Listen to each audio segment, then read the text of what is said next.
Eneo la Iyala katika halmashauri ya wilaya Mbalali hapa, kama ambavyo unashuhudia, kile unachokitazama ng'ambo pale ni ukuta uliojengwa katika mto kuzuia maji yasielekee katika mto mkuu ambao ndio unaotakiwa kupitisha maji.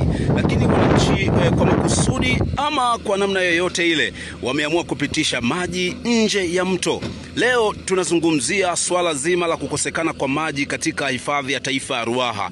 Lakini ukitazama huku juu katika bonde hili la Usangu na Ihefu, maji ni haya kama ambavyo naona yanapita katika mto huu ambao ng'ambo yake umejengwa ukuta mkubwa kabisa ambao hauruhusu maji kupita katika eneo hili kuelekea katika mto Ruaha mkuu. Lakini kazi kubwa tayari serikali kupitia bonde la Rufiji na kupitia mradi wa Rigro, leo tuko hapa na unashuhudia kazi ya ubomoaji wa ukuta huu imeanza ili kuruhusu maji yarudi mtoni na kuacha maji haya sasa yakatumike pia katika shughuli zingine badala ya kutumika katika shughuli hii tu ya kilimo.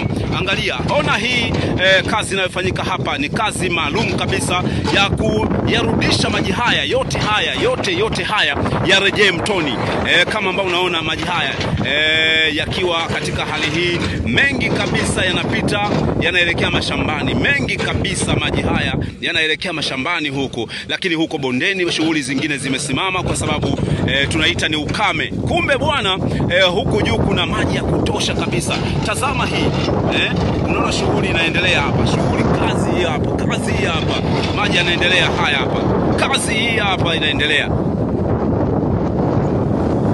Maji sasa yanaruhusiwa kuelekea mtoni sasa, ama kwenye mto wenyewe ambao yalikuwa yakipita awali.